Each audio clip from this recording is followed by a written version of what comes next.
Set by Duke, has to flash away, so several summoners burn, but the re-engage is there, and he gets playing only into the wall. Peanut flubs it a bit and gets turned around. No, you don't go try and solo Bang. He Not was yet. able to back up right there, and Faker got the shield from over the wall. Yeah, not yet. He did it last game, was looking for a repeat play, but that's Peanut in a nutshell. He will have some failures, but he keeps going for all these plays. And overall, if you look at a series-wide, he generally has much more successes than failures, which make it work. This one, though, he got the flash. Yep. Then he wanted more. Yeah, he knows that the flash is down on Bang. He lands this, but doesn't account for the 90 caliber net. Can't kick flash in time, but even if he could, Faker's still going to be able to get over there. I think the trap, he got onto a trap that slowed him down. He knows. He's like, my bad, boys. Oh. Now it's pressure back on the mid side. Wow, Duke deletes one, but it's a trade as well. Both supports are dead, and now Duke is being chased. Gets back onto Prey. Does he have the damage? Yes, he does. It's a shutdown. But now it's the Equalizer trying to hope the fight is just that. Maybe it's a 2 for 2. The flash chase Kuro's there, the slows are there, and he will get the kill, a shutdown. 2 for 2 overall. And we can see almost the fatigue or just the rapid pacing of the series starting to influence these players. The fact that you get hit by an Echo ultimate where you can clearly track the ghost. You know, so many of these pickoffs have been visible to either teams, but these small mistakes. Wolf flashing in. They really wanted to finish off this mid lane turret. The Asher actually lands on a Faker, but that pulls the rest of SKT in. So then Prey just has to flash forward onto Wolf, knowing all the damage is gone out of the fight.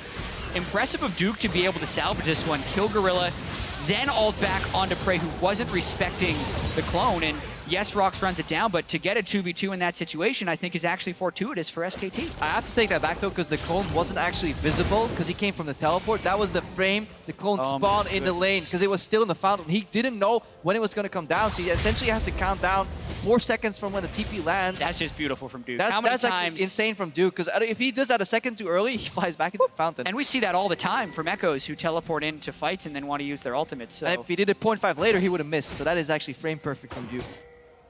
And beautiful stuff right here. 2,500 gold separates these teams. It is a narrow margin. And yes, ROX have better scaling than they did in the previous game. I would say that their threat's not quite as high, and that is a nice juke by Bang. Yeah, great sidestep. And as effective as the Ash arrows have been for Prey thus far, the effectiveness is going to diminish a little bit, because SKT is finally getting some things to help themselves. So far, they haven't done much to help themselves. No cleanse on their mid laner, no QSS, and you're not building Mikhails on Zyra because you want to build the Andrews. Soon, Bang will have his QSS, Olaf will always be able to use his ultimate to get out of it, and Duke is becoming tanky enough to absorb it. So the number of viable targets for Prey is diminishing throughout the game. In addition to that, they can also just use decent posturing and like making their ranks efficient. If they have people with Faker behind them, Faker can just shield whatever target gets hit. He can likely survive. Put Duke in front, put Blank in front, or a Blank rather in front, and then suddenly Bang doesn't even need to buy QSS. He can just hide in the backline. Yeah, they have an incredibly strong front line with the Orianna. Yeah. It's very similar to what they did in Game 1 when they had the Trundle, Olaf, and Orianna. So very strong late-game team fighting that SKT is extremely confident in. SKT, meanwhile, have moved into the 4-1. They've taken control of the river area. There is no vision in that Baron. There is no blue trinket right now available either. They have perfect vision control. ROX is contemplating a face check, but SKT... Ghost! They want to get mid control first. This is step 1. They will push out mid here, and then likely retreat into the area. Equalizer's on, they want this to stun the Faker as well, and he's just gone! Gorilla gets the credit, of course, why not? 11-7, no mid laner. The target that he had to hit! They could not just keep the tanks in front of Faker. Faker was the one who gets caught there, and this could mean a lot for ROX. It could mean a lot. Kuro's going to stop Duke from getting away from anything. Duke's going to set up for the fight, and Kuro says, you're right, that's enough for me, that's fine. Our team has control of top jungle, let's take it over. And if ROX didn't pull the trigger right there, they would be in an impossible scenario where SKT had mid-wave clear and complete control of Baron. That was such a good trigger. But now it's a 5v4 at Baron without Orianna. SKT doesn't want to give it up, though. Baron low. 3,000 health. Blank's not in range. He doesn't have flash. He's going for it now. Can he get it? Early. No, he can't. He's just popped right away. That's a secure Baron. It should not be stolen, and it will be secured. ROX make the play perfect. And we just have to state it time and time again. ROX, they make the perfect play, but at the right time as well. Any earlier, any later, it would have been a bad reaction, but they catch the person they have to catch in Faker. If they would allow SKT to retreat into the fog of war, it would be so hard for them to face check into this Orianna, but they just aggressively challenge this minion wave battle in the mid lane with another beautiful arrow from Prey. Yeah, and also, Blank really should not have been running in there to try and steal that Baron, but we have to see the pick itself. Blank burned his Ghost early, and then Faker runs up away from the Make It Rain and the Equalizer as he's just getting drilled by the Ash Arrow. Yeah, we need to look at the goal of this play. SKT was trying to control the mid wave first, and then retreat back to their Baron bait that they had so elaborately set up in the last 2 minutes. They had pink wards, they had completely swept out the vision. There was no vision for ROX. If this play failed, maybe a Hawkshot could save them, but that would have been it. What a beautiful counterplay here by ROX Tigers. Let's see what else they can get now, because Baron buff is on. They've earned 400 gold above what the Baron itself would give them. See how much more can happen. 2 minutes and 20 seconds left on this Baron buff. Plenty of time to make plays and stretch that gold lead. And we would also be remiss if we didn't talk about Kuro's Victor, because it has almost always been his most reliable and best champion. And even though Faker's been able to get some pressure in the side lanes, when ROX have been able to get these picks, the fact that he's picked up 4 kills cannot be overlooked. Victor has tremendous late game scaling, especially when cutting through tanks, because the damage that Victor puts out in the late game is massive. So especially when he completes Death Cap, it's one of the highest AP mid laners you can get in the game, and is the biggest difference we mentioned in the team composition. You take out Karma, you add Victor, and they have much better late game scaling with which to add to this 6,000 gold lead. Yeah, you take away of the early punch here, but you at least have a late game insurance in case it goes wrong. Stylistically, it just fits Kuro so well as a player. Relatively passive in lane, doesn't always want to push. But that's fine, ROX Tigers have been fine playing around it. Ooh, the Shockwave puts Prey into a trap as well, and the deletion is there. Nicely played. Duke getting a bit low, but he's finding that Guardian Angel curl, putting a bit of damage, and actually, no, they will pop the GA. Bullet Time gets some damage. They cannot quite get Blank. Then Duke revives up, but still a bit of time to play with. It's a 5v4, and even despite that, SKT's low enough that ROX continue to have control over this turret, and they knock down one with this Baron. And that's honestly the mark of a great team, knowing that while you're a man down, you may just have the resources to still win that fight 5v4. Beautiful combo here, trap. Yeah. Prey off to the Shockwave. Prey was getting pretty greedy there, trying to get hits in near those Caitlyn traps, but also he did have flash up while that Shockwave was hitting, so thought he was out of range, wasn't quite, does get punished, but I agree with you, Crepo. Just the strength of ROX to know, even though they'd lost their AD carry, Shockwave was down, the rest of SKT's team fight wasn't super threatening, and they could continue to stay in. And that for me was one of the best things about SKT when I first started discovering them. They would be so good even in deficits, especially around early dragons, where they would lose a member, but the opposing team would use so many ultimates to get that one pick that SKT would masterfully fight out the remaining 4v5 and win. So ROX, reminiscent of that strength here in the duel, where they may finally be able to beat at best SKT in a best of 5. And it's worth pointing out as we siege into the top Ash lane, Arrow. and Ash are coming in, gonna get dodged away from. It's now just Teleport from Duke. top side. And they know Ash isn't here, so they're actually going to push really hard to try and get onto Kuro here. He's got a flash. Well, when the Kuro, he's got flash, he's got ulti, but he's not gonna burn these spells just yet. He's running out of health way too rapidly, and Blake's gonna pick him off. The shutdown is there, and Gorilla's now just putting bullets into Duke. How much can they really get? Ooh, Bullet Time does a lot. It forces flash out, and now Prey is here. Exhaust is on. One kill picked up, and Faker gets it back onto Gorilla. Smeb running out of health and gets shut down as well, but Prey, does he find the targets? Peanut has Guardian Angel. Maybe he plays frontline. How much can they really get? Prey turns it back around. Look for the bang. Looks for it all. He's got one. What else can he get? It's going to be Blake in his sights. He's coming back. Faker's low. How much more can they get? The stun's coming in, and it's Duke with the big play. But the turnaround from Prey, turning it back in. The chase, the resonating strike, and the ace goes through for Peanut. These fights are out of control this game. ROX Tigers and Prey in particular, time and time again. When you think an AD carry might go back, Prey stays in and he comes out on top. Oh, we're in a World Tournament with so many great AD carries.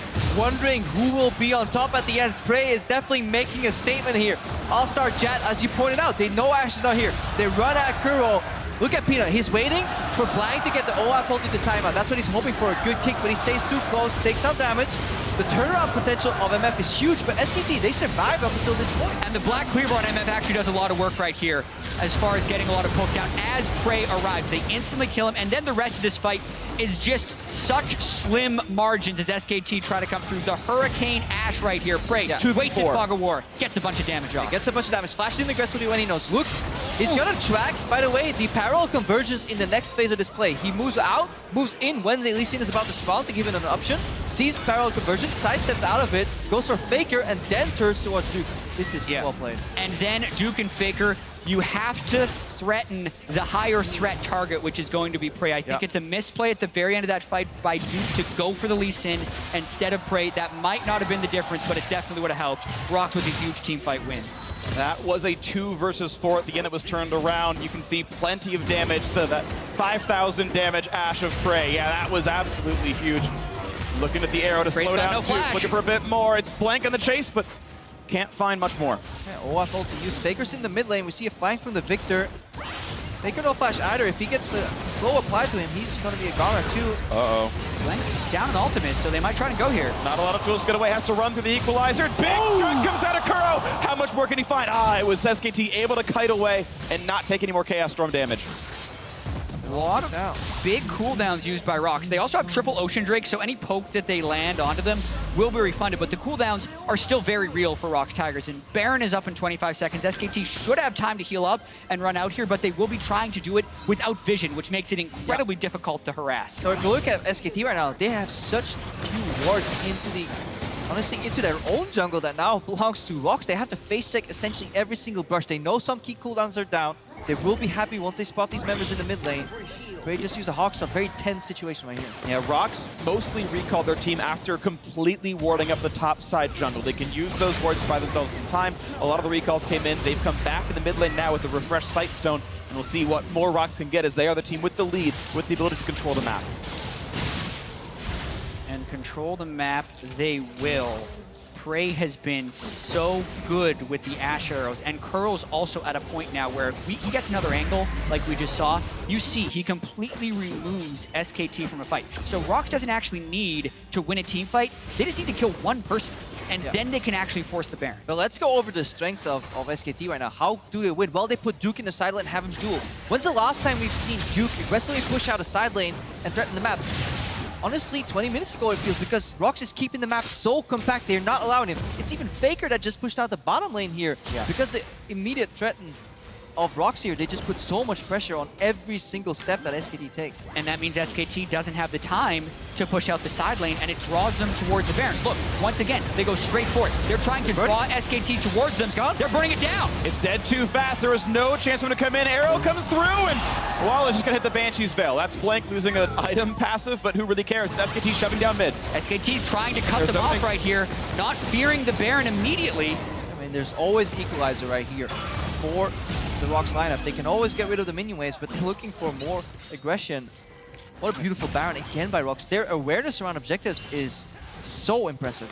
And SKT's still looking to stab, hoping that maybe ROX splits up a bit. Victor's actually over in the western jungle, so there's moments of a 5v4. Gorilla checking with rushes. There's a chance that SKT would try and play around Elder Drake, but the play that SKT just tried on the ROX Tigers is getting turned around on them. They have a clear path up mid lane with Baron. They can get the inhibitor. The only way SKT stops them is fighting them from the rear. And they can try. Kuro has to slink around the far outside. Inhibitor turret's already gone. SKT, when will they choose to go in? The front line's in place. Duke is looking for something, but he's not going to get Prey, who plays far enough back that it's not even a problem. But now, ROX's escape is through a turret if SKT can find their way in, but they cannot. ROX out with an inhibitor take clean into the top lane. And this must be a very easy game for the observers, because with one single swoop, they can always track the entire ROX lineup. These guys are always 5 together here, combating the 4-1 nature of SKT, because they have hard CC embedded in their comp. SKT only have kind of conditional CC. It's really hard for them to target. They get Faker again! They hit arrow onto Faker. The flash chase. Peanut doesn't have enough damage. The knockups are there, but Peanut won't go down. Bang finally gets a shot, but it's only Guardian Angel down. Smeb's running out of health, and that's still not going to be a kill thanks to the heal from Prey. Nobody's dying from ROX Tigers, but it might just be that for SKT. The Chaos Storm is in. A bit more damage on a Blank. Almost gets him down, but he slinks away with about 10 HP. Still, control over this with the Ocean Drake regenning. Peanut looking for a hit Nexus turret. And the Ocean Drake is actually insane in this push right now. They continue to push. No one on SKT has died, but ROX getting so many turrets. Getting a lot of damage. Duke on the backside looking for the duel against Prey, running through some minions to get him more time, but he's trapped inside the minion wave, playing so well for ROX Tigers. Guardian Angel gonna pop, but what else can he even do? And it's nothing. Peanut gets a shutdown on a rampage. 18-11 here. 11,000 gold up. ROX Tigers looking to push more. And their ultimates will be coming up shortly. Arrow again. Blank did not have his ulti available, but it was short enough that the stun wore off no matter what. Last Nexus turret is down. Looking to make it 2-1 in the series. ROX going for the play. Another kill comes through for Peanut. There's the Nexus, and it's 2-1 ROX Tigers. They are one game away from breaking the curse. What a game, honestly. Again, the Ashe Zyra being the pivotal two champions in this draft here and allowing also Peanut to just play his game. Again, he arrives early in the bot lane, combining that Ashe Zyra with some pressure. The second that tier 1 falls in the bot lane, you could see immediately how much more pressure the Tigers have on the map. Yeah, and I love the way that the Tigers closed out this game. They actually seem to be a lot cleaner than in game 2. Prey consistently landed those Ashe arrows, and they have some swagger now. Yeah, look at Peanut. He's just jumping down. He's basically gesturing towards the crowd. One more game. It's a dangerous thing to do. Yeah, I've done it twice. I've lost the one more game multiple times as well, so I really hope it doesn't happen for Peanut, but they have confidence right now. And ROX Tigers have fallen in the last 3 best-of-5s they played against SKT. Never have they had 2 wins up in the series. They've only had 2 wins in total. Yeah, and now they have 4. So they've doubled it in this series alone. So you can see how they feel like they're kind of overcoming a demon that has been plaguing them for so long.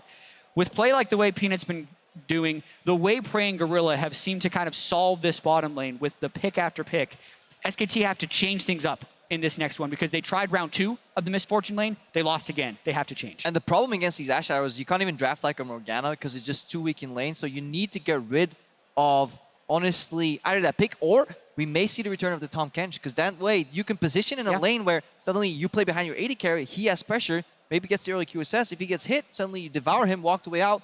Poke doesn't really work that well because you got to go to gray health. That could be a solution, but definitely you will see Koma react to this pick in the bottom lane. There's no way they're getting Ashe Zyra without a plan from SKT. Yeah, it was funny. They thought they had the plan in the previous one. Let's just pick Caitlyn instead of Ezreal, hope it works out. That obviously was not the case. Maybe you see something like a Sivir who can spell shield, but of course it makes the laning matchup worse. Yeah, and horrible versus Ashe. Yeah. Of course, and of course there's a lot going on as well overall, right? You've got the top lane matchup being very interesting. Peanut being super aggressive and finding all these openings and making these super sick plays with the kick flashes and getting all these awesome kills, the highlight reels. Either way, it's just been a phenomenal series to be a part of so far, and we will have 1 or 2 more games. So for now, we're going to send it down to the analyst desk to break that down a little bit more with that ROX Tigers 2-1 win. Thank you very much, gentlemen. That's exactly right. ROX Tigers out to the lead now in that game after a few adjustments from SKT in Champion Select, opting for that Caitlyn, but no MF ban. And guess what? Ashe MF comes out on top. Yeah, again, ROX Tigers get this key pick. Yeah, MF, again, looks fancy. Ashe is really the key one here because Prey is playing it so well.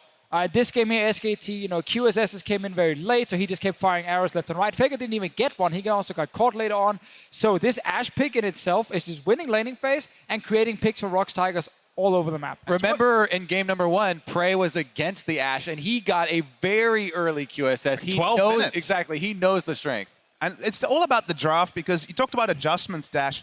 They got 4 out of the 5 same champions, and okay, the utility from Karma is different to what Victor brings, but it's still going to be Hex Score, Rylai's. The utilities catch, not so much shields for the team, and it's ultra comfort for Kuro. He can just push the lane, and everything else was the same, and it basically went the same exact way for the ROX Tigers. Yeah, this draft from SKT is perfectly fine if they can avoid losing bottom lane.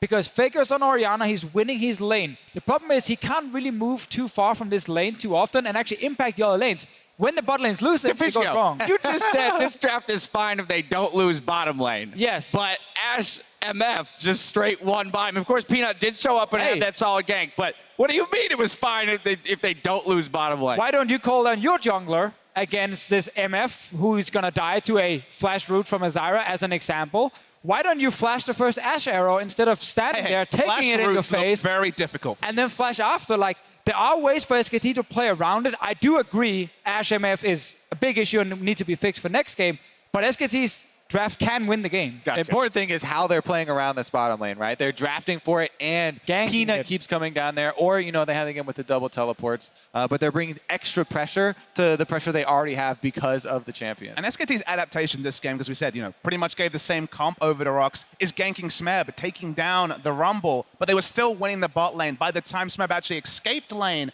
it still helped the situation. They got a kill on Bang, but it wasn't necessary because everyone else was playing out of their mind. And the ganking Smeb, you know, it's a Rumble. He'll build his items and he'll be fine. And now let's just take a look at this utility that Prey provides with the Ashe. I mean, arrow after arrow hitting. I mean, only a few missed here and there. Starting off right here, this is that double kill in the very beginning of the game. And this is what happens when you have a player who's been playing Ashe, like Jad said, since Season 1. Now in his career, he is 28-5 on Ashe, an 85% win rate over 30-plus games, and it's all about the arrow accuracy. That's what you really notice from the guys who've put in the time with Ashe. And the little things. The clip that we just saw there, you know, it puts down the scouting ward from the blue trinket. As soon as Azara gets baited into turning around and attacking the ward, the arrow's already on the way. The ward is just a little trick. And I think a key thing that Jap pointed out too is target selection within the game, right? Recognizing, okay, now who can live through being hit by a max range arrow? Who's got, you know, a QSS or a way to get out of it? Right there at the end, we saw Orianna Faker not with any way to respond to the Ashe arrow. Yeah, and I feel like if your, you know, contingency plan is dodge stuff and outplay these things that have just beat you 2 games in a row, I'm not down with that contingency plan. I'd much rather I appreciate the confidence, though. But it's also the chaos that they're bringing here, the ROX Tigers, because Orianna's not building QSS because she should be behind a tank line. She's putting shields on the front line and just having someone else absorb that Ashe arrow, caught out of position. Excellent job by Bray. Made a pick that should never have existed. Sure. I think there's another thing to highlight with Praise Ashe here. Now we can keep talking about him because he's we're playing like going the best to. Just data wait. carry. Yeah, he's playing the best data carry in the world right now. The way he's constantly keeping up his Ranger's focus, like the extra Q damage he gets in, and the way he's dancing in and out of fights. Whenever it goes, you know, whenever it goes off, gets a few auto attacks down, and then he flashes forward aggressively, you know, gets another hit with it. Yeah, you want to talk about Prey some more? I do want to talk about it. Let's go ahead and take a look at Nascent Replay in the top lane where ROX proves that the unseen Prey is the deadliest. And this is just like, it looks really bad because if you look at your minimap, there's an Ashe in the mid lane trying to run to join the fight. There's a Rumble TPing behind your team. Your mid laner goes down, and SKT is actually winning the fight at the moment, but they're getting pretty low, and now the big hero shows up. And we see the perils of AD carries getting in melee range. We saw Victor, for example, deleting double lift in that Samsung TSM game, but Prey knows his ranges oh so well, and the way they dance in what is a 2v4 is his Gets the thing. proc there, gets the proc. This sort of play is Well, that's that flash in that you're talking about, knowing to dance around certain key spells. Of course, Peanut on the res here from the Guardian's Angel, and maybe some questionable target selection from Duke there on the end, but either way, the ace comes through for ROX Tigers. And here's the thing, you said that the MF was useless, but come on. No. Never said she was useless. 17.5K Never said she was useless. Said she was good, but you could play around it. I'm just giving you trouble. But, I mean, again, we see, you know, from both of these teams that once leads are established, that they can continue to push those leads. Again, that gold graph, just that nice little uphill climb the whole way through for ROX Tigers. Yeah, I mean, I'd like to see them bring back Bangi as one change and also ban out the Ashe. Yes, there are things, you know, you can try and play around it, buy earlier QSSs, but I'd rather just see them ban it out. I actually think what could happen next game here, there are 2 bans SKT probably want to keep, which is Aurelion Sol and Jace. Jace from Smep, obviously, up in the top lane. Yeah. That means you can only ban either one of MF and Ashe. So I actually think what could happen, because SKT's blue side, they ban the MF and just first pick Ashe for Bang. He played it game 1, remove that away from Prey, remove the MF so you can play Zyra or Karma or Nami down that bottom lane as well. All right, well, we're going to have some time to discuss Game 4 on the flip side of a commercial break. Match point is just around the corner here at Madison Square Garden. Don't go anywhere. Game 4 starts in just a bit.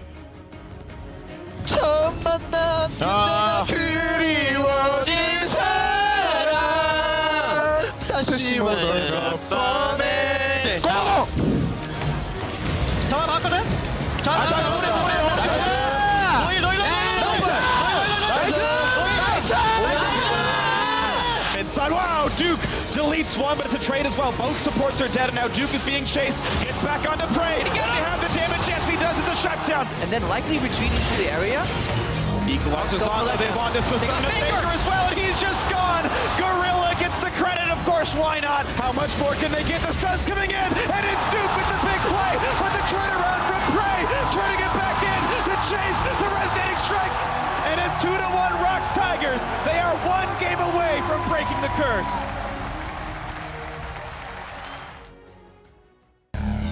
Dare to be different. Revel in the impossible. Introducing a little anarchy.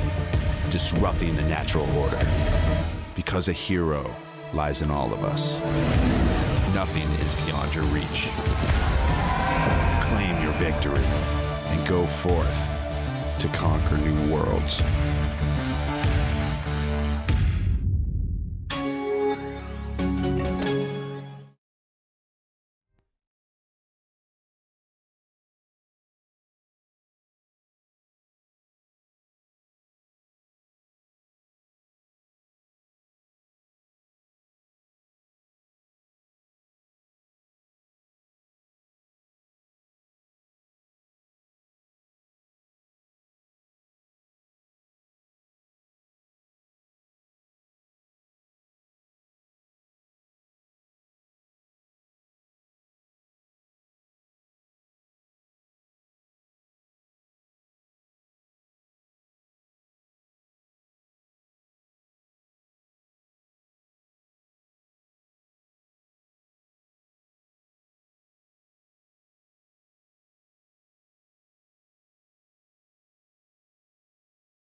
Welcome back to New York City, where the ROX Tigers are at match point against the reigning world champions SK Telecom T1. SKT has elected for blue side here in Game 4, as well as the option to sub in Bengi for blank. So with this in mind, let's go ahead and attack that champion select one more time. We hit it a little bit. The MF, the Zyrus, the Ashes. Yeah. How are we going to deal with this bot lane? Yeah, so I went back and looked at Game 2 where SKT were blue side. They banned Aurelion Sol as always. They banned the Jace, very expected. And then they banned Jhin. Jhin has not really been a thing in this series, and he's not important. And the other thing is they first picked Olaf in that game. And I don't agree with that because Peanut has shown his Lee Sin is as good as whatever an Olaf can do in game. So you're actually just trading picks right there, and you're not really gaining an advantage. So I want to see the Ashe first pick instead for Bang, because the problem is now if you are banning MF, Jace, and Azol, there's another pick you need to get rid of. Yeah, that's the big story here is that on blue side, remember, with Bengi in, they do not have a Nidalee player. You cannot give Peanut Nidalee. We talked about how you need adaptation after basically giving ROX at least the spirit of the same draft twice in a row, and now you're forced to ban Nidalee on blue side, which further constricts your options. Yeah, I think you do have to throw those bans. Even if, Tigers are going to go with a similar strategy, make them use different champions to do it. Yeah. If they still want to play off the bottom side, if they still want to have this high damage support, at least make them switch up the pieces. All right, but now here's the thing. SK Telecom, right? They have one MSI, right? And then they go and smash Summer as well. And here they are, on the world stage, a game down against ROX Tigers, the team they beat last year in the World Finals. What do they have to do, both, we talked about champs, but in the game to really come away with a victory here? It's unprecedented. Like you said, it could be the year where they won MSI, IEM World Championship, and the World Championship. Everything all in 1 year, even though it has been that up and down year domestically. So the adaptations have to come now. And as we said, on blue side, they just don't have that much flexibility. No, that is definitely a problem. But if you look at the individual players, Sure. Faker is winning his lane every single game. He's getting ahead of Koro. He's doing his job. Last game, Duke actually did just fine up in the top lane as well. He got out laning phase with even in CS, and he started to outscale on the Echo. So both solo laners, if they play like last game, are going to be fine. It's just about saving the bot lane. That's the key thing. So that's why I want to see them again take that Ashe themselves or completely remove it to make sure to make sure that Bang and, of course, Prey and Gorilla can't just dominate that 2v2, because that's all ROX is playing around at the moment. This is where we test just how epic of a team SKT are. Do they have the late game poise? Do they have the discipline to really establish this dynasty as that complete trio, right? Are they? I'm going to say yes. They have. They have all of it. It's a risky bet right now, considering how the series is going, but I like it. And the flip side of this is that ROX Tigers, right, are up against a team that has had their number historically. And here they are, a game up, but on a massive stage where, of course, nerves, composure, all of these things can always play a major role in closing out a series. But these guys are singing on stage. They're sitting in front of 15,000 people. There's no nerves right now. They're just singing, having a great time. They're 2-1 as well. The amount of confidence they're going to get, it's absolutely insane. But they know this pick and ban phase will be very, very different. So it's up to NoFade, the coach, obviously, to make sure they get a good composition again and can actually close out the game. I'm talking about coaches. Koma, right, the legendary coach of all time in League of Legends. He also has to prove his worth because he gave them the same draft 2 times in a row. He's on blue side, Bengi's in, so that makes the Nidalee a factor. There's actually a lot here for the coach also to lead the troops in because it's a difficult balance to strike. All right, so here's the thing. I know your guys' predictions from before the show, but I want to know whether or not you guys think we're going to a 5th game. Does SKT have what it takes to push us to that 5th game? I say yes because I'm having too much fun. I want to see the games, right? Plus, I have to. Right. All right, so wishful thinking, saying that we're going to go to a 5th game. All right, it's time to send it back to the casters for picks and bans. Thank you very much, Dash. We are all excited here to have one, maybe if we're lucky, 2 more games of League of Legends. That's not to say that I'm hoping SKT wins. I just want more games of these excellent teams doing awesome things. Well, these games have been so incredibly close, and I think we add a wrinkle to it now, and they sub back in Bengi, the jungle, as he is so nicknamed. Yeah. And it's interesting, as Deficio pointed out, how it's going to change the ban phase, because usually when they have Bengi on their team, they ban Nidalee on the blue side, which already cuts into how would they play around MF? Do they have freedom to ban Ashe? Not really. So they're going to have to find a different way to adapt to those things. But a few small changes, even as early as the 5 to 10 minute mark, and one different pick can change the entire game, honestly, because if they don't keep snowballing the way they did earlier, there's a little bit of better scaling. Maybe there's a counter gank in the bot lane. Deficio alluded to it on the analyst test too. If you're so sure that they're going to fire that arrow on level 6, why don't you have your jungler waiting in the wings? Yes, there's a lot of good hawk shots, but maybe just tell them, you can't go for this play, not 3 times in a row. There we have it. Or you can just ban. Your first ban misfortune. Of course you first ban Misfortune. It's against ROX Tigers. You have to do this. Yeah, now the question is they probably still ban Aurelion Sol, Yeah. and potentially they ban Jace as well, with the Jhin ban being what they drop. That will leave Ashe open if they decide to do that, or maybe they let Faker play into Aurelion Sol if they think ROX is going to early pick it, because that also stops ROX from being able to get a mid lane counter pick for Kuro. A lot of different strategies that Coma could take here. Definitely, I expect Aurelion Sol to kind of just go out the window, especially now that Ryze and Syndra are out as well. Faker doesn't have a history of playing it. It's just you don't want to introduce such a large variable this point in the game. If SKT was 2-1 up, I could actually see them leaving it open. And yet another mid lane ban from ROX Tigers, making sure Faker can't play Cassiopeia. I like that tweak because he's been super good at it. The question is now, Nidalee was unbanned. Yeah. So Bengi, unless they want to give it over to Peanut, has to play the Nidalee. And he has to perform. We haven't seen this champion locked in. really go off in this tournament because it's been banned so often. And two of the losses that ROX Tigers had in the group stage were to Nidalee. They lost to CLG and Albus Nox playing this champion. And it gives Ashe Zyra straight over to ROX Tigers.